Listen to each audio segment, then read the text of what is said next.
Olá, galera! Estamos de volta. Novamente, professor Oscar, para fazer para vocês agora passar mais informações a respeito da passagem desses africanos dentro da nossa cultura, da nossa história cuiabana, mato-grossense, aqui nessa 7ª aula.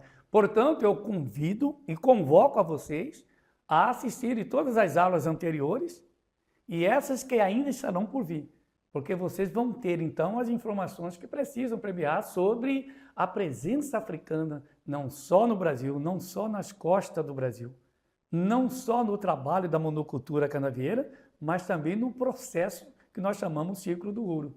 E foi justamente nessas alterações econômicas que a chegada dessas mãos fortes começa a surgir e alterar praticamente a cultura e a parte urbana do nascer dessas regiões. Nós devemos muito a essa força e esses braços fortes. Acredito eu, na condição de professor de história, que simplesmente tudo o que aconteceu no Brasil e a sua transformação social, urbana, histórica e até mesmo religiosa está diretamente ligado à presença africana dentro do continente, dentro do país Brasil. Hoje nós vamos falar, em especial, ainda falando aqui em Cuiabá, sobre a questão das lendas, construções e castigos sofridos pelos escravos aqui em Cuiabá. Tem uma lenda muito famosa, muito conhecida, que outrora era contado em todos os cantos, principalmente nos bairros históricos da nossa cidade, como eu estou falando do Araés, estou falando aqui também da Barra da Lixeira, do Baú, do Mundelzinho, do Mundel, onde nós temos inclusive o chafariz do Mundel, até hoje numa praça localizada aqui no centro de Cuiabá, tá? A Praça Dom José. Ali tem ali o chafariz que abastecia Cuiabá e aquela construção remonta pelos anos de 1874, portanto, ainda estávamos no período da escravidão. E quando eu falo isso, pessoal, nós estamos falando que a primeira entrada dos escravos foram a partir de 1556, cerca de 3 mil entraram nas costas do Brasil, e eles só tiveram, então, a abolição assinada pela lei, a Lei 3.353, conhecida como a Lei Áurea, que foi sancionada pela Princesa Isabel em 13 de maio de 1888, numa madrugada de sábado para domingo.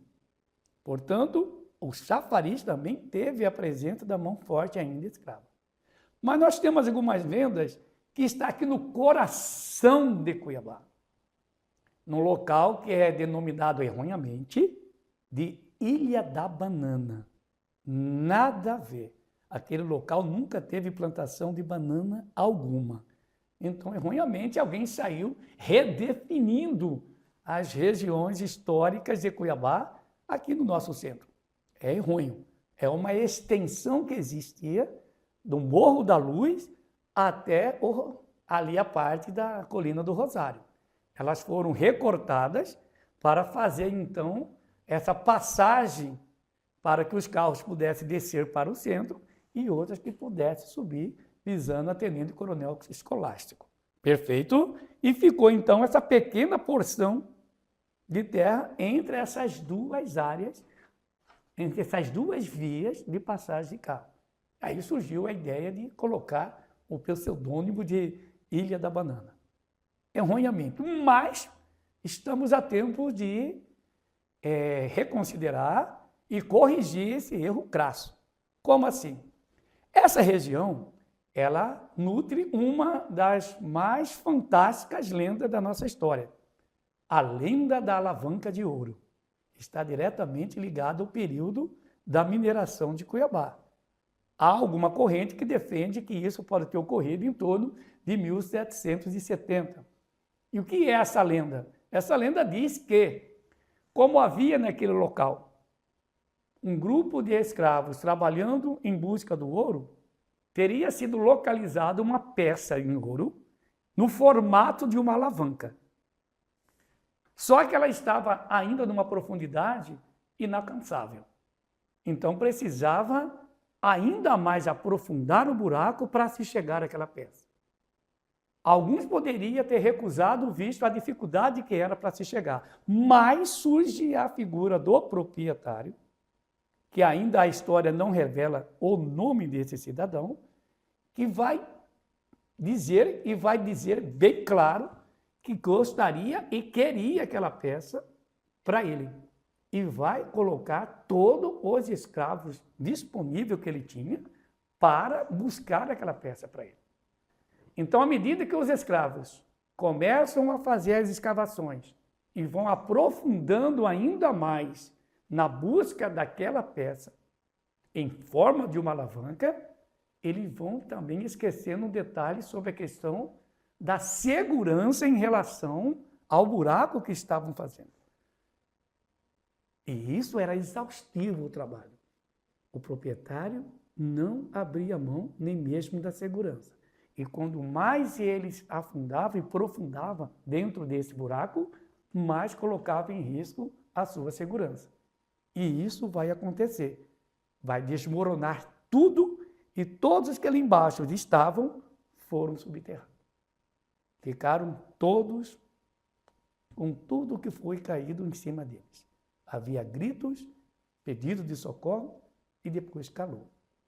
Há indícios de pessoas que até hoje moram na proximidade daquela região, naquelas casinhas que ficam de parede meia, próximo da igreja de Nossa Senhora do Rosário e Capela de São Benedito, dizer que já ouviram gritos de socorros que vinham daquela região onde hoje erroneamente se chama de Ilha da Banana.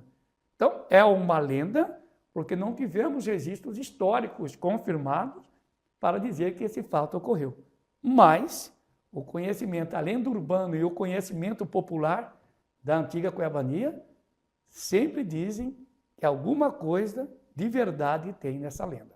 Bom, aí nós temos também a questão dos becos de Cuiabá. Alguns dizem que esses becos surgiu do nada. Vamos consertar isso. O primeiro beco mais conhecido e histórico para a nossa região é o Beco do Candeeiro. O Beco do Candeeiro seria justamente a passagem do ouro extraído pelos escravos ali da região do Morro da Luz, aonde eles abriam essas vias, no dizer cuiabano, cortando o caminho para se chegar à parte mais alta de Cuiabá, que hoje compreende-se como a Rua Pedro Celestino.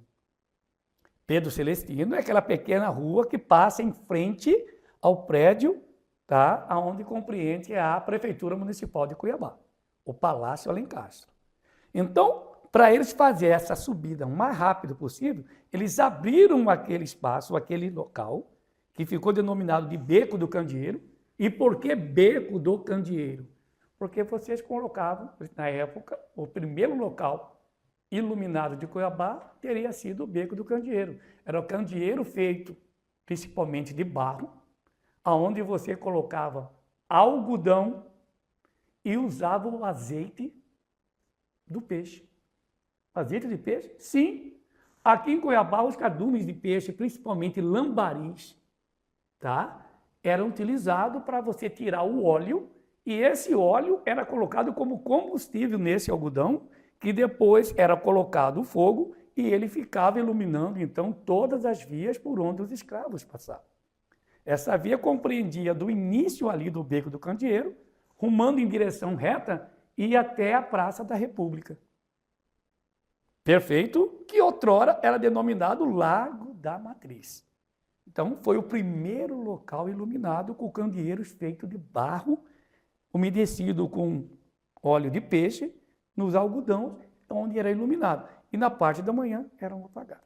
Aí você poderia dizer, isso era uma prática normal? Sim, isso foi usado praticamente em toda a parte do Brasil. Já na Europa, eles usavam muito a questão da caça das baleias. As baleias eram caçadas nos mares, para ter o óleo dela retirado para iluminar os burgos. Burgos que quer dizer cidades. Assim foi na Inglaterra, foi na França, foi em outros locais, aonde existiram a parte da iluminação. Eles utilizaram o óleo da baleia como combustível. Já para nós, como somos de água doce, nós tínhamos o óleo tirado dos lambaris. dos peixes que nós tínhamos na nossa região. Feito isso, você logo vai ter uma ideia, que ao entrar pelo Beco do Candeeiro, você subia pelo Beco do Cabo Agostinho.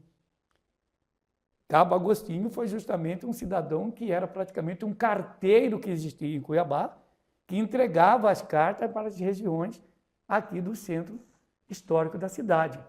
Então ele ficou com prestaram essa homenagem a esse cidadão importante na nossa história, que era o Cabo Agostinho. Ao passar pelo Beco do Cabo Agostinho, logo à sua frente você tem o Beco Torto, aonde fica uma bifurcação que você vai sair aqui na Voluntários da Pátria e subindo à esquerda você vai sair na Rua Pedro Celestino, quase em frente o que hoje é apenas uma herança fantástica da nossa história, chamado Cine Bandeirantes. O Cine Bandeirantes do lançador dos grandes sucessos. Então, por ali você já está na Pedro Celestino.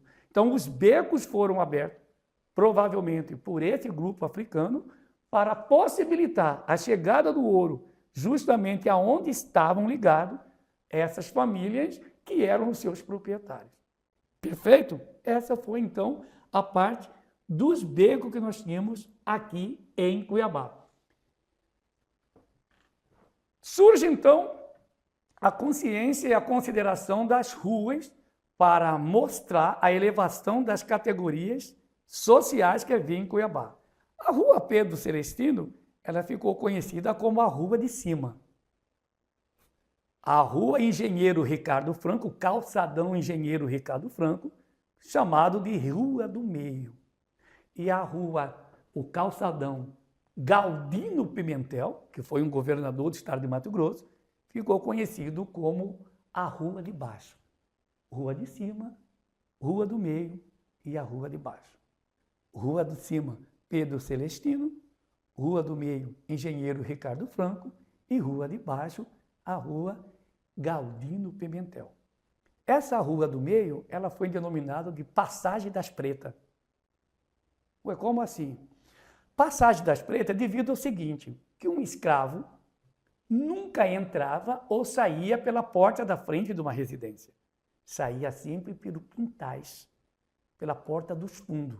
Então, as casas feitas na parte de cima da rua, o seu quintal estava ligado com o fundo com a Rua do Meio. Mesma coisa as casas que estavam ligadas na Rua de Baixo, tinham seus quintais voltados para a Rua do Meio, o calçadão Engenheiro Ricardo Franco. Perceberam? Então, esses escravos entravam e saíam pelas portas do fundo.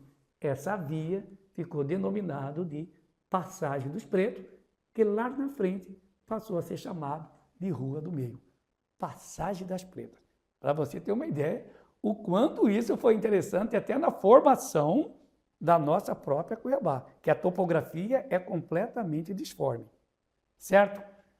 Existia a questão também agora do calçamento das vias, tanto das ruas como das calçadas. E é bom que se diga que isso não aconteceu só em Cuiabá.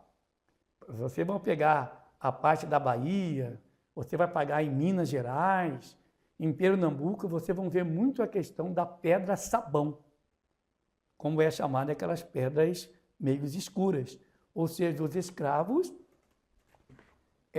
eles calçavam todas as vias com pedras para que os calçados pudessem passar. Eu não entendi. Vamos lá. Calçar as ruas, as vias, para que os calçados passassem. Quem eram esses calçados? Eram as pessoas que tinham condição financeira e pessoas que tinham postura política. Porque usar um calçado era sinônimo também de sinônimo social, de status social. Então, aqueles escravos, forros e pessoas comuns, elas andavam descalças para mostrar a sua condição social e o seu poder econômico. Então, os escravos calçavam para os calçados passarem e não sujar os seus calçados. E isso vai acontecer também até para as passagens de charretes, enfim, para que pudesse ter melhor locomoção de um espaço para outro. Então, o que foi pedra-sabão nesses espaços da Bahia, Minas Gerais, Pernambuco, enfim, aqui em Cuiabá foram utilizadas as pedras cristal. Pedra cristal. Opa!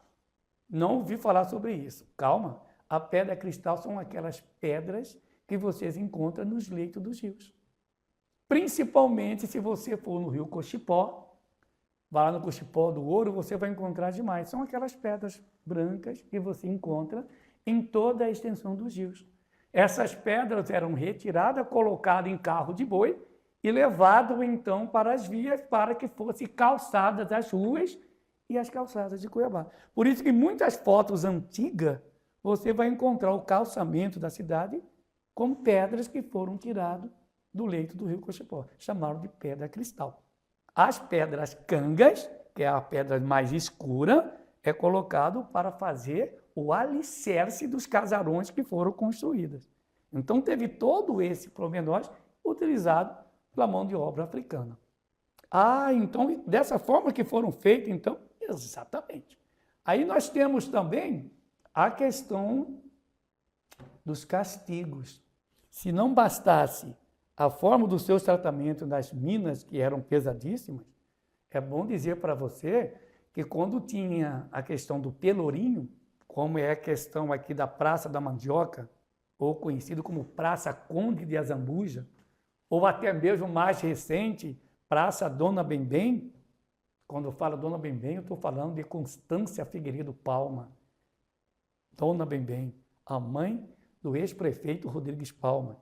Deixou uma saudade imensa, principalmente pela sua fé e devoção ao santo negro chamado São Benedito.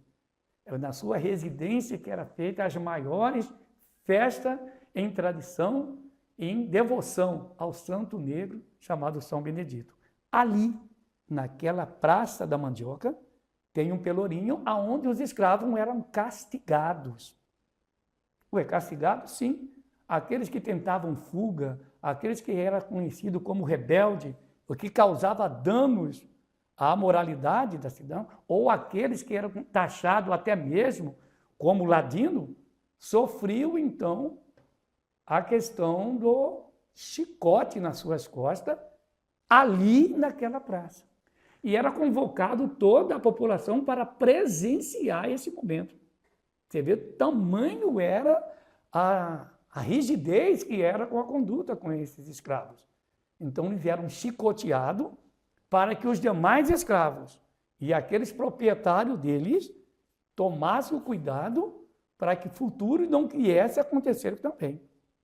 Então teve castigo de chicotes com os escravos aqui em Cuiabá, ali no Largo do Sebo, também conhecido como Praça da Mandioca? Sim, isso aconteceu. Teve mais algum outro lugar? Sim, pessoal. Largo da Forca. Quando eu falo Largo da Forca, dificilmente você vai socializar um espaço com outro. Eu estou falando da atual Praça Ipiranga. Aquela Praça Ipiranga foi o Largo da Forca, onde escravos foram enforcados naquele local, justamente por não estar adequado às leis que eram impostas a eles. Então, como castigo supremo, que levava então à condenação da morte, eles eram enforcados nesta região, que ficou conhecido como Largo da Forca, atual Praça Ipiranga. Mas então nós temos um espaço que houve esse castigo. Temos um segundo. O Largo da Forca, Praça Ipiranga. E você tinha o Campo da Forca, que também exerceu a mesma função, de enforcar escravo naquele local. Por as inúmeras formas que eu já passei para vocês de desobediência. Mas em que local hoje podemos centralizar o Campo da Forca? O Campo da Forca, pessoal, está localizado justamente onde hoje está a Câmara Municipal de Cuiabá. Ali também sofreu toda essa rigidez, que depois tornou-se o Campo da Cavalhada, que depois também teve o Campo de Tourada, onde as touradas eram realizadas em Cuiabá, prestando-se homenagem principalmente à cultura espanhola que vinha da Espanha, a cultura de você fazer as touradas de Madrid. Então, naquele local, foi Campo da Forca, foi Cavalhada e foi também Campo de Tourada. Depois tornou-se a saudosa Campo do Ourique, onde foi um campo de futebol que revelou grandes atletas esportivos dentro do esporte pretão do nosso futebol mato-grossense e nacional. E depois tornou-se um espaço para a Assembleia Legislativa de Mato Grosso e depois, atualmente, a Câmara Municipal de Cuiabá. Tá. Dentro dessas expressões, surge então o nome de uma mulher ímpar dentro dessa cultura africana, chamado Teresa de Benguela. Teresa de Benguela tem um espaço especial dentro da historiografia afro no Cuiabá, Mato Grosso, porque trata-se de uma mulher que ela foi muito importante no cenário nacional. Precisamos então definir que a resistência contra a escravidão não ficou dessa forma. Houve também as fugas visando principalmente os quilombos. E esses quilombos, pessoal, estavam ligados às margens do rio Guaporé, onde está a região de Vila Bela da Santíssima Trindade. Após o encontro, a descoberta do ouro em torno de 1734, pelos irmãos Paz de Barro, Fernando e Arthur Paz de Barro, os negros foram desviados para aquela região, para o trabalho aurífero daquele local. E surge, então, se calcula a chegada de Teresa de Benguela em 1750. Ela vai fugir e vai para esse quilombo e lá começa uma história fantástica, junto com aquele que era a liderança dos patos, chamado José Piolho, conhecido como Quilombo do Piolho e depois Quariterê. Com a morte de José Piolho, Teresa de Benguela assume e foi a primeira e única mulher a controlar e administrar um quilombo dentro da estrutura histórica do Brasil, Cuiabá e Mato Grosso. De 1750, sobreviveu por 20 anos, até 1770. E ao chegar em 1770, o governador do estado de Mato Grosso, que na época era capitão-general, Luiz Souza de Pinto, manda que um grupo fosse até esse quilombo e destruísse tudo. E assim foi feito. O quilombo, que contava com cerca de 300 pessoas aproximadamente, foi completamente destruído. Teresa de Benguela foi assassinada, degolada e a sua cabeça colocada em um tronco e fincado no centro do quilombo para que jamais ali surgisse essa forma de fugir e ter a sua liberdade. Teresa tornou-se uma mulher ímpar na história do Brasil, na história do Mato Grosso.